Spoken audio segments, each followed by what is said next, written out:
Welcome to Atharva Forum. My name is Dr. Chaitanya Giri. I'll be speaking on hydrogen, the importance of hydrogen in the coming years, the geopolitics, the technopolitics of hydrogen, and the way ahead in terms of global energy security.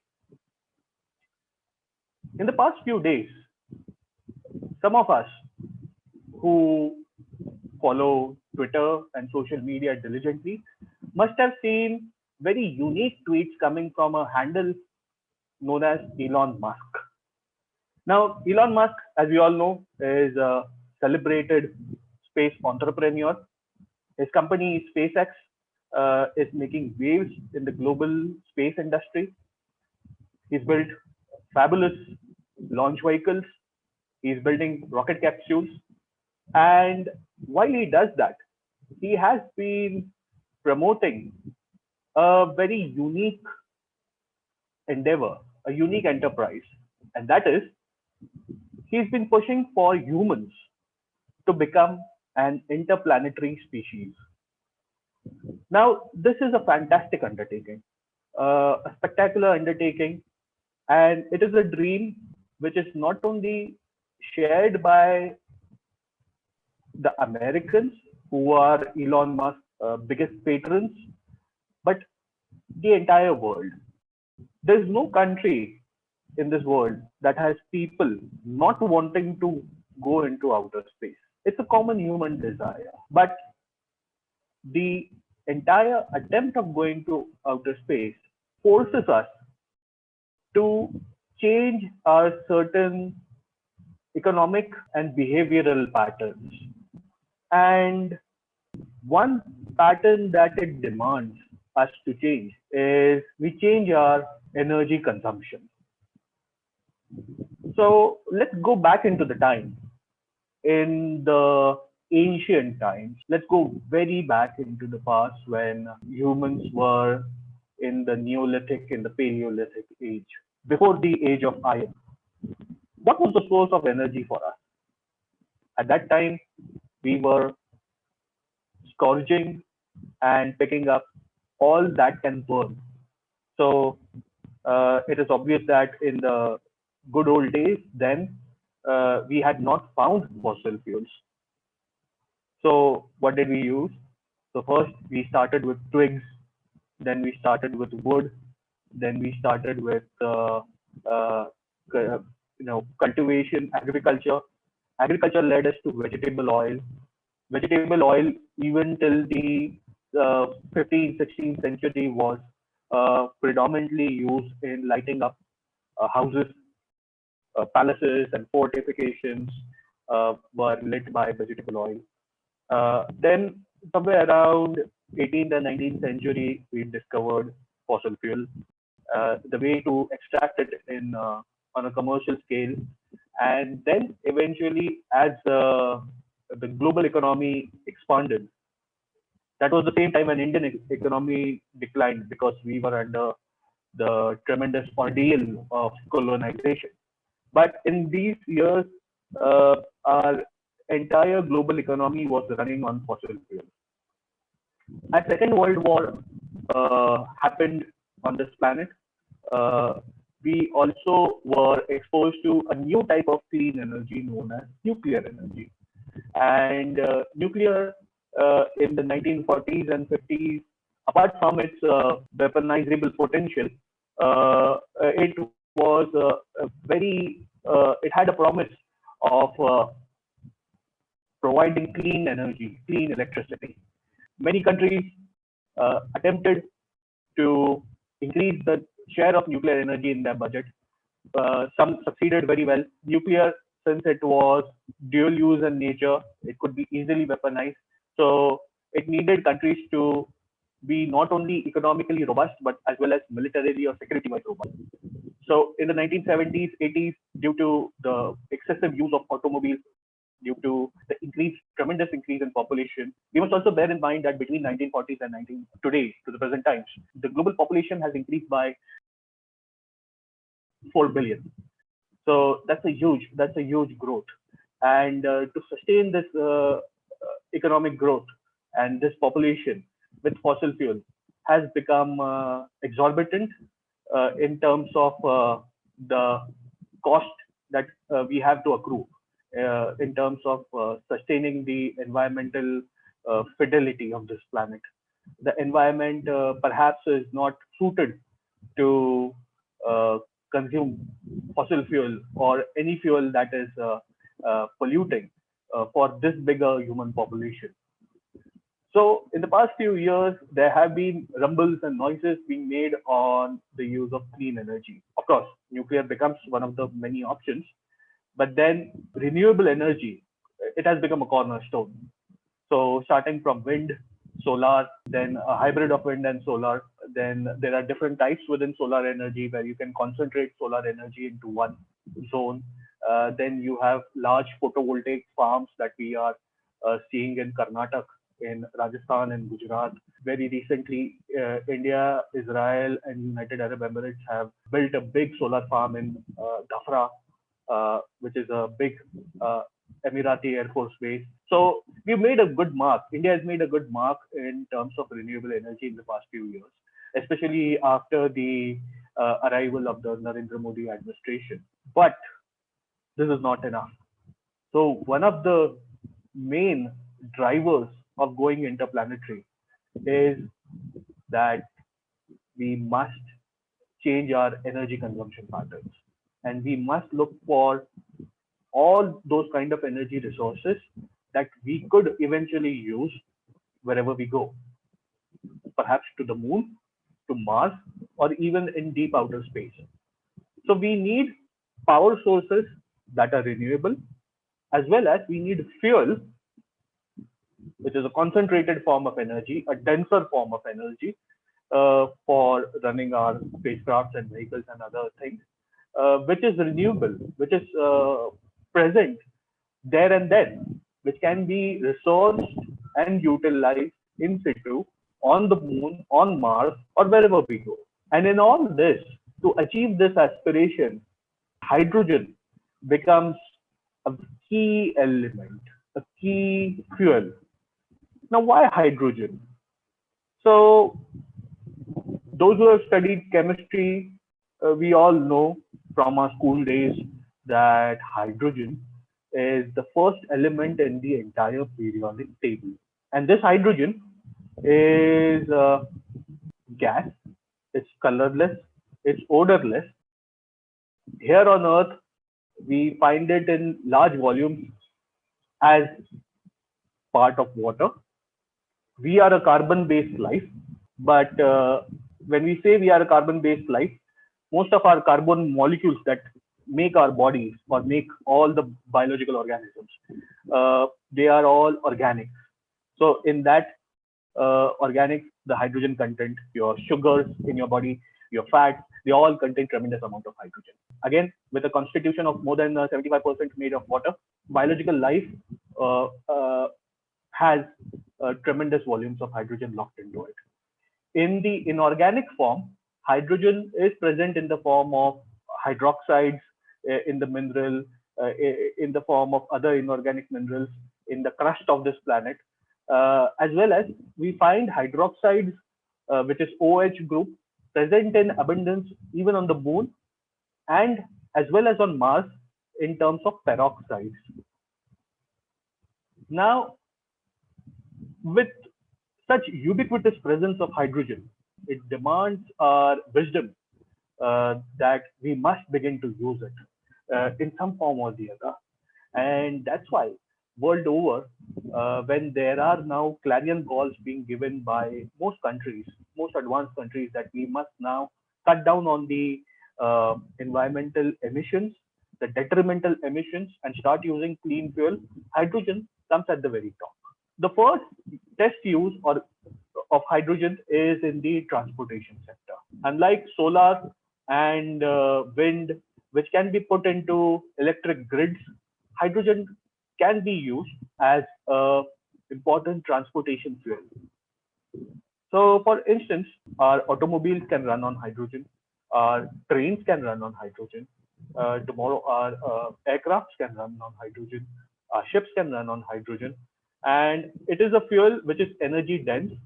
Uh, it does not lead to any environmentally detrimental emissions. There are few issues related to storage of hydrogen, but again, there are teams all over the world, scientific teams, that are working to solve this glitch. So once this glitch is solved, the global consumption of hydrogen is only bound to increase tremendously. Now, imagine a scenario or a situation where humans have set up a base on the moon, or let's say on Mars. What sort of energy do you feel that we would use there? Of course, if you're living in a sunlit area, in an area that is lit by the sun, uh, or for long durations in a daytime, or in a, then you may use solar to power your, let's say, bases, your moon bases, or your moon colonies, or whatnot. But then for transportation, you need a fuel. You need something in the liquid or the gaseous form. You need a fluidic fuel. And in that case, hydrogen becomes one of the important elements, which can be derived from ices, water ice that is present on the moon, uh, especially on the south pole of the moon. It can be extracted from the lunar soil, which is known as regolith, and this hydrogen can be utilized there and then. Similarly, on Mars, uh, there are tremendous volumes of peroxides and hydrogen-based inorganic uh, minerals that are bound to the iron, metal iron, which is present in large quantities on Mars, that can also be extracted. So, uh, when it comes to achieving the goal of become an interplanetary species, hydrogen becomes very important. But then again, is hydrogen only a far-fetched fuel to just become interplanetary? No. There are geopolitical and technopolitical sides to it. So globally, if you notice, in the past few years, there have been clarion calls for decarbonization. Countries want to cut down on emissions, and this has become a political agenda for many of the political parties all over the world. So in the United States, you would find that the Democrats are vehemently for vying for decarbonization. Here in India, we find the BJP, which is pushing for decarbonization. You would find on the extreme left in Europe, the Green parties in Europe, especially in Germany, which is pushing for decarbonization. And that this decarbonization is usually proposed in two ways. Way number one is through creation of green bonds and green finance, uh, which is a which is a long shot, which is like having your food not in a straight way but across your neck. Whereas the other way is to find technical solutions to cut down on emissions as well as utilize energy resources that are ubiquitous and omnipresent. And in all this, hydrogen becomes an important constituent. But despite its promising nature, things are not very smooth for hydrogen these days. Like I said, hydrogen is a fuel for transportation sector. And in the past few years, we found that electrification of vehicles has become an important challenge for hydrogen. And it seems to have trumped hydrogen in a big way because of the hydrogen storage issues. Uh, since hydrogen requires storage ultra low temperatures so that it remains confined in a cylinder like a CNG, compressed natural gas cylinder, and there are security issues. There are chances that if it can really pull your car or pull your vehicle down into small bits and pieces and shred the passenger sitting inside into detritus. But then again, that was the only reason why electric vehicles were being preferred. You find that smaller countries, especially in Europe, and their automobile companies have been pushing for EV. And this large push for EV also demands changing your power grid in a way that your power grid is largely renewable in nature. But for a country like India, which does not use nuclear to great extent, our nuclear consumption is less than one fourth of our total energy budget. In the past few years, we've grown in terms of solar energy tremendously. We've put up gigawatt level plants all over India, but still we use a lot of coal. And even if you run around cars running on electricity or lithium ion batteries, the main challenge is that your energy budget still consists of a lot of coal consumption. Now,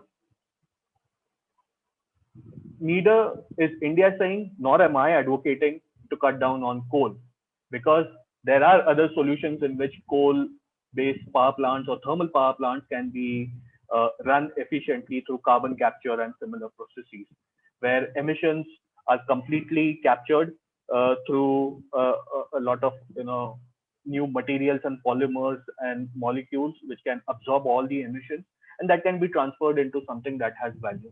Let's not get there, but hydrogen there becomes an important fuel. Now, in terms of production of hydrogen, where is the maximum hydrogen coming from today? So at present, most of the hydrogen generation is coming from natural gas processing. So it amounts to nearly 40% right now. So natural gas, which largely consists of methane, CH4, is split into two molecules of hydrogen, which is 2H2, and one molecule of carbon. And in this way, your hydrogen is generated. Now, this natural gas is derived, of course, from natural gas wells. You can use methane, which is present, which is associated with coal bed, and that is usually known as a coal bed methane. So that methane can be extracted from coal mines and then converted into hydrogen. Then you can use biomass, because biomass again consists of a lot of methane. So that can again be used as a source for hydrogen. Then the next, apart from natural gas processing, the largest other constituent is oil and naphtha reforming. But oil and naphtha reforming requires you to extract oil from your oil wells, and it becomes a tedious process. It becomes a costlier process because you are adding two stages. One is extracting oil from the oil wells, then converting it into naphtha, then reforming it into hydrogen. It becomes tedious. It becomes costly. So that today constitutes somewhere around 25 to 30%. So 40% there, 30% nearly here. That's 17%. Then coal gasification, like I said, is amounting to nearly 20%, and only 10% is through water electrolysis, where water molecule is electrolyzed into H2 and oxygen is separated to form oxygen as a separate fuel. But then again, is any of it efficient? Certainly not. For us, we do not have huge reserves of natural gas here in India. Water is scarce in India, especially in the hinterlands where groundwater levels have dropped tremendously. Potable water is usually groundwater in these areas, and you can't be using it to convert it into hydrogen fuel. Oil and naphtha reforming, as I said, is a costly and it's a senseless process. So where do we get now? There are three ways of producing hydrogen. One is through use of methane, like I said, through natural gas. India currently is wanting to increase its natural gas consumption from current nearly 7% to around 15% by the year 2030. This natural gas will largely go into gas grids in city gas, and as we burn our kitchen stoves and cooking ranges, we use that, as well as for heating purposes in colder climes in India.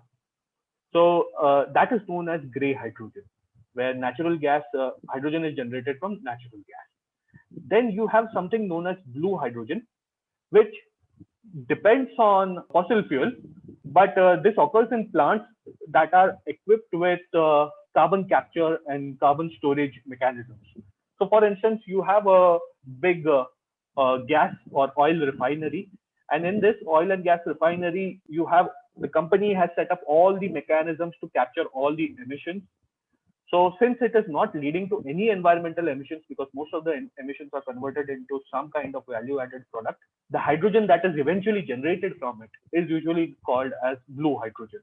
There are again big petrochemical companies in India, in Middle East, in North America, in Europe, in Japan, that are, that have already demonstrated such prowess, and they are already synthesizing blue hydrogen in substantial scales. And the third and final part is green hydrogen, which is completely inexhaustible. So in this, renewable energy used to split water molecule into hydrogen and oxygen. And since it is renewable energy, it is present throughout. It is non-emitting, and water, which is present locally, is utilized and converted into hydrogen. And most of you all very well know that when hydrogen is consumed as a fuel by a fuel cell battery, or let's say an internal combustion engine, the emission of that vehicle is nothing but water. So the highest form of desirability in terms of hydrogen generation is green hydrogen. And this is where most of the countries are currently looking at. So when you look around at big wind farms in Karnataka or in Western Maharashtra or in Tamil Nadu or in Gujarat or Rajasthan, or if you look around at solar farms, eventually you will find that most of these will be synthesizing to a certain extent green hydrogen in the coming years. Now, when I say that India is wanting to increase its consumption of natural gas from 7% to 15%, where is this natural gas coming from? So at present, most of our natural gas comes from the Persian Gulf region, especially from Qatar as well as Iran. But owing to international sanctions on Iran, our imports from Iran have drastically dropped. So even if we purchase or import natural gas, today most of our natural gas is coming either from Mozambique, which is in Eastern Africa, or from northern Arctic coast of Russia, or from Texas or Louisiana in United States, or from Australia. We are, we as in India is looking for natural gas supplies that are coming from politically stable countries or regions, and there is a steady supply uninhibited by political consequences or ramifications in that region where natural gas is usually produced. So we know that Russia is a dependable partner. We know that Australia, United States is a dependable partner. But the closest source to us, which is Persian Gulf, is very often rife with the conflict between the Arab world and Iran. And that is something that we are wanting to cut down. So are we using any hydrogen right now in our transportation sector? I think yes. There are attempts by Indian petroleum companies to blend compressed natural gas with hydrogen, and that is known as HCNG. So CNG that is blended with hydrogen. Currently, we are able to blend somewhere around 20% hydrogen to the remaining CNG for especially for public transport. So especially for buses and all that. But that has been only piloted in some big cities of India, especially Delhi. The rest of the other cities, metro cities, where you find urban renewal mission buses or your municipal corporation buses running, these are yet to use hydrogen blended CNG on a large scale. But that apart, in the coming years, you would find automobile manufacturers of Indian origin as well as those of foreign origin, like companies from auto companies from Japan or Europe. They will create a line of vehicles. So every model of theirs will have a conventional fuel variant, they'll have an electric fuel variant, and they will eventually start also having a hydrogen fuel variant. And that is something to look at. Now, even then, is everything hunky dory? I don't think so.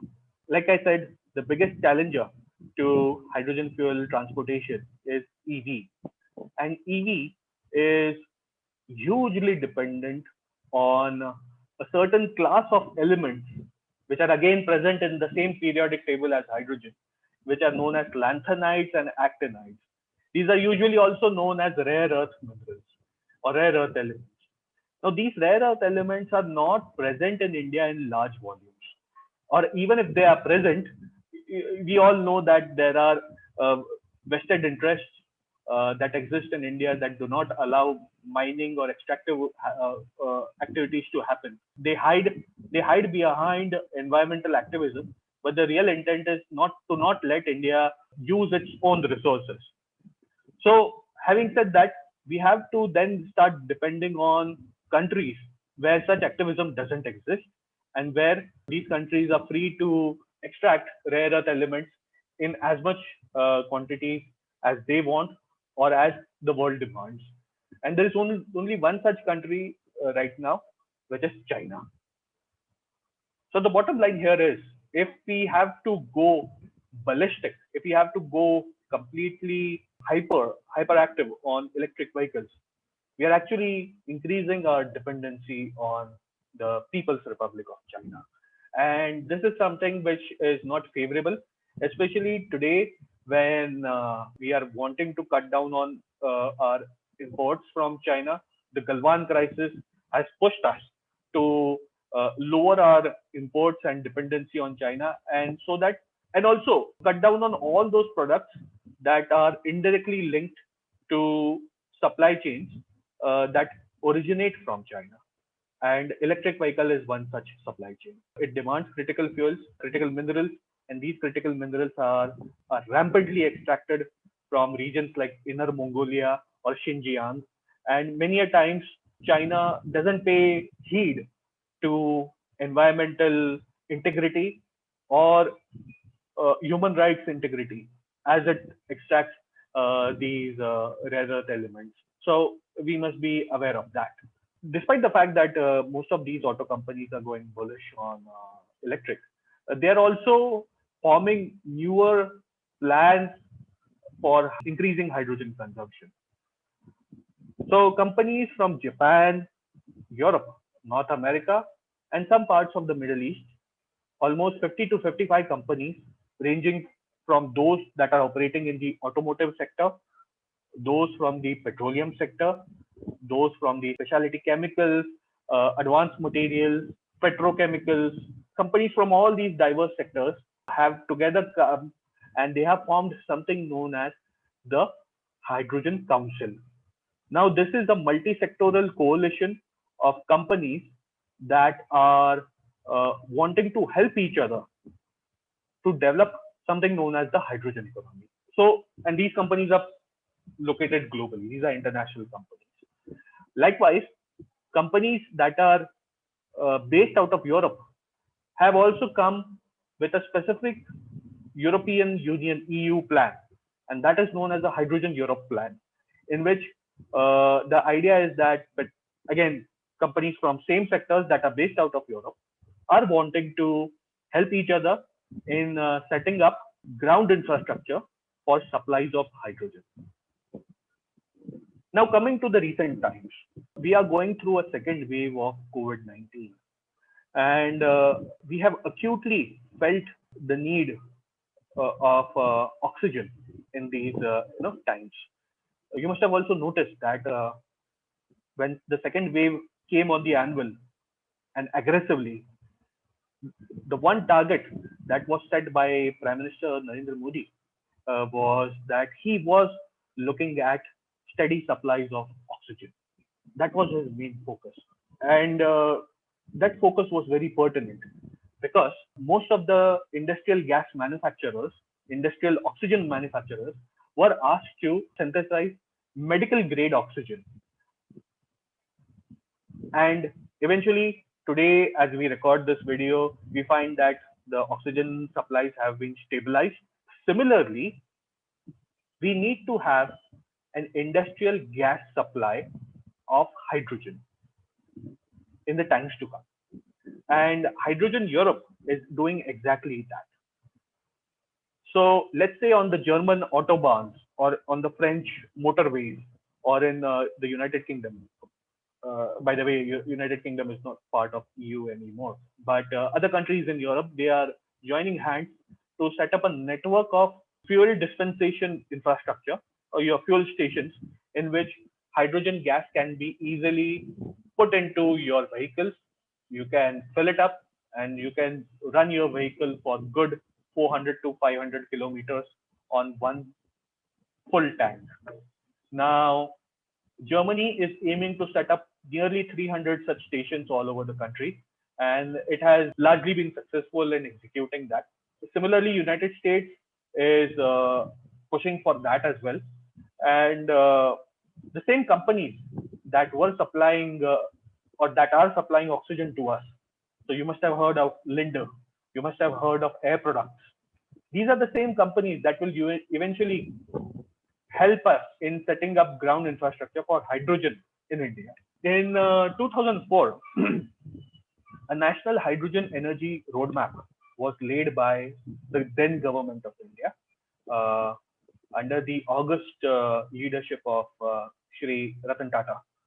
And this hydrogen energy roadmap that time had done a very pertinent forecasting study in which the study group or the task force analyzed all the necessary wherewithal for setting up a hydrogen energy infrastructure in India. By the year 2011-2012, most Indian origin auto manufacturers, including the Tatas and Mahindras, were ready with prototype hydrogen vehicles. But what was lacking was the hydrogen industry chain. So where companies like Tata or Mahindra or Maruti Suzuki or companies like Toyota or Honda that export car or manufacture cars here in India, they all have ready prototypes of hydrogen fuel cell vehicles. But what was amiss, what was missing in that entire jigsaw puzzle was the same ground dispensation infrastructure and gas storage infrastructure that we are talking about right now, which Europe is currently pursuing. So in the coming years, we would need that piece, that missing piece, to be put in your puzzle so that the puzzle is complete.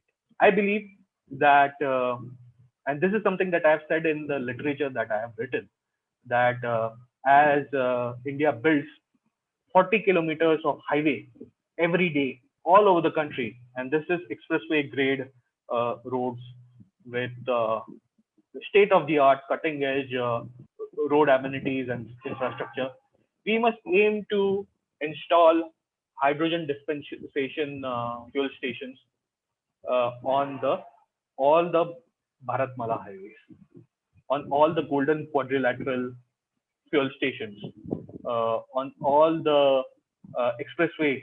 So between, let's say, between Delhi and Mumbai, which is coming up, between Delhi and Lucknow, the Yamuna Expressway, between Chandigarh and Shimla, all over the country, between the Delhi Mumbai Industrial Corridor, between Mumbai Bangalore, Bangalore Chennai, Chennai Kolkata, Chennai Hyderabad, Nagpur Hyderabad.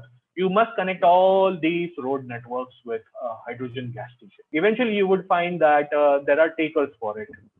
So, with setting up of dispensation infrastructure, you will find that many enthusiasts will be choosing to start using hydrogen. So, for instance, trucking companies would prefer hydrogen because they would want good carbon credits if they start using hydrogen. And with good carbon credits, they also accrue a goodwill in the market as a environmentally friendly company, trucking company. So many of the transportation sector companies that are into logistics and public intercity public transport, they will naturally go for hydrogen consumption. Likewise, enthusiasts who can afford a hydrogen vehicle in the initial years, like the way they are affording electric vehicles, will also go for hydrogen personal vehicles. And since most of these vehicles can run for 400 kilometers plus, they don't have those problems of range anxiety.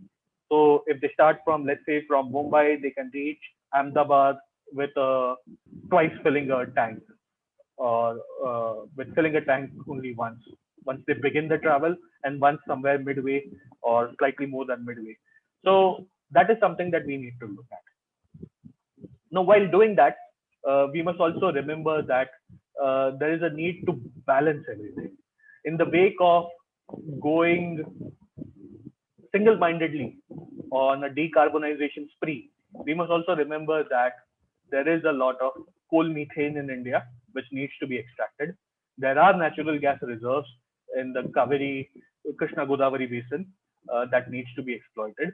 Then there are gas hydrates, and these are tremendous reserves that are available right now, again in the Bay of Bengal region and in the southern Bay of Bengal region, that India should look to extract in the years and decades to come. We don't have the technology right now, but once we develop efficient gas hydrate extraction technologies, we must execute that. And while doing that, we can also aspire to involve countries like United States or Russia or countries from Europe and Australia to join hands as we uh, go ahead in utilizing hydrogen that is present in the form of methane hydrates, which is present at the bottom of the Bay of Bengal. That needs to be done. Now, coming back to the point where we started, is hydrogen necessary right now? Yes, it is.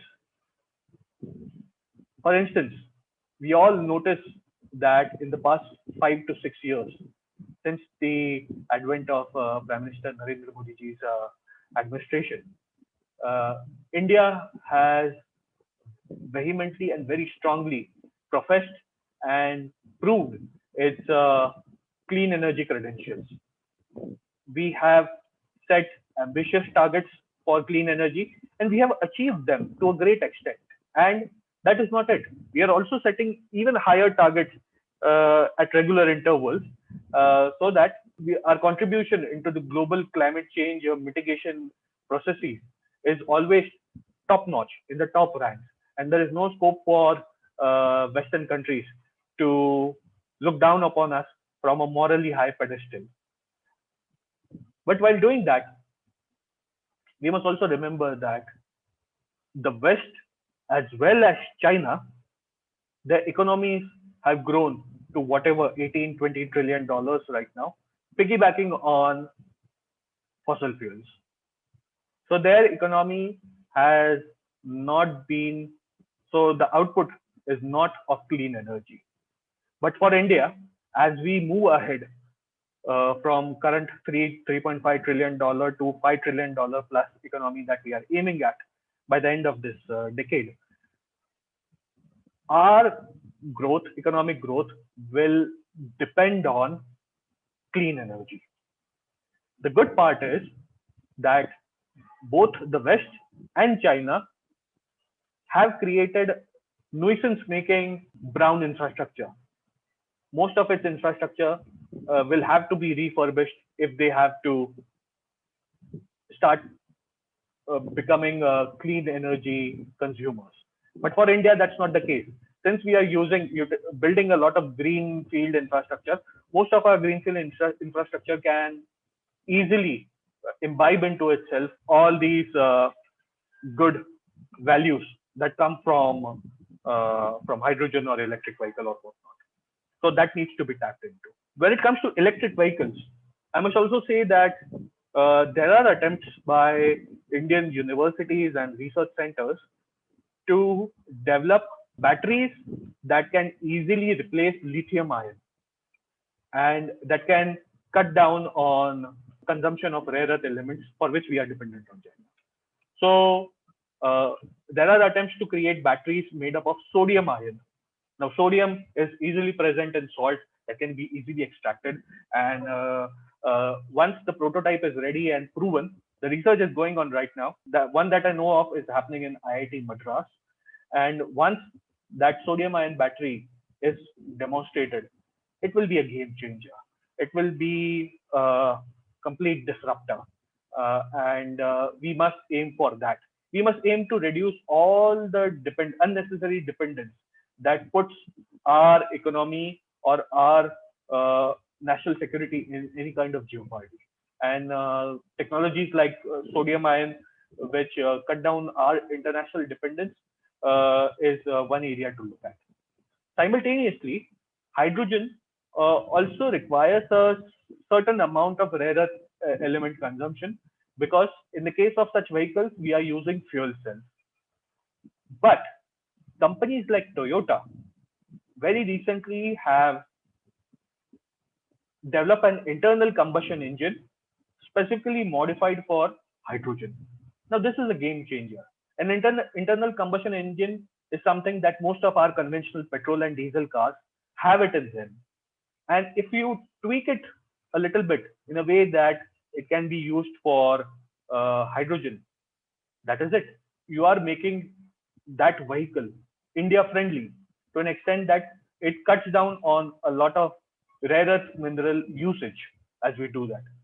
And we already have heritage systems in place in our economy, in our both organized and unorganized sector. And by unorganized sector, I mean all the garages that repair your cars and vehicles for a tiny sum of money, which is largely cash or these days Paytm. So all these garages can be easily start to repair your vehicles, even hydrogen vehicles, even if these vehicles, fail or they need some kind of repairs. So this is something that we should look at in the near future. Now coming to the last point, the geo and technopolitics of it. In the current scenario, the largest producers of hydrogen are those countries that are rich in natural gas. So North America, especially United States, is very much bullish on hydrogen. And their Department of Energy, the government's apex body, has set a very specific hydrogen plan for the country, and they are working on it. Then you have Saudi Arabia. Saudi Arabia also has tremendous plans for hydrogen. And in the coming years, as the world moves from conventional oil and gas, all the oil and gas companies all around the world are now wanting to explore hydrogen because that's a natural progression for their businesses. And being in the hydrogen sector, the petroleum and which is the oil and gas sector finds a relevant business to exist in the 21st century. So we must make sure that our current energy security, which is again dependent on these regions, is well cultivated and it remains the way it is right now. So our dependency matrix is not changing much. For instance, if we start making electric vehicles to an extent that our dependency on China grows, then that will become detrimental because we do not know the checks and balances, because checks and balances do come with experience. They have come with experience for petroleum sector because we've imported from the Middle East, from North America and Russia and Eastern Africa for years now. And we are well aware of the systems in place. But when you go for a disruption-based technology, you have to make sure that you know all the checks and balances. And in a country as opaque as China, it's very difficult to do that. And that's why even if we pursue electrification of the transportation sector, we must be aware that we are aware of all the checks and balances in China, and we have systems in place that can do the necessary troubleshooting if there is any crisis looming over us. So with that, I'll end my uh, talk here. If there are any questions on this topic, please drop in a message or write below in the comment section. And if you like this talk, then please hit the like and subscribe button for Atharva Forum. Thank you.